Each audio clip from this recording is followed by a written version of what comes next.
నా కాపరి, నాకు లేమి కలగదు. పచ్చిక గల చోట్లను ఆయన నన్ను పరుండజేయుచున్నాడు. శాంతికరమైన జలముల యొద్ద నన్ను నడిపించుచున్నాడు. నా ప్రాణమునకు ఆయన సేదదీర్చుచున్నాడు. తన నామమును బట్టి నీతి మార్గములలో నన్ను నడిపించుచున్నాడు. గాఢాంధకారపు లోయలో నేను సంచరించినను ఏ అపాయమునకు భయపడను. నీవు నాకు తోడయుందువు. నీ దుడ్డుకర్రయు నీ దండమును నన్ను ఆదరించును. నా శత్రువుల ఎదుట నీవు నాకు భోజనము సిద్ధపరచుదువు. నూనెతో నా తల అంటియున్నావు. నా గిన్నె నిండి పొర్లుచున్నది. నేను బ్రతుకు దినములన్నీయు కృపాక్షేమములే నా వెంట వచ్చును.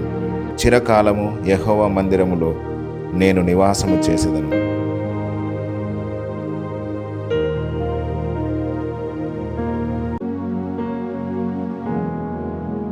మహోన్నతుని చాటున నివసించువాడే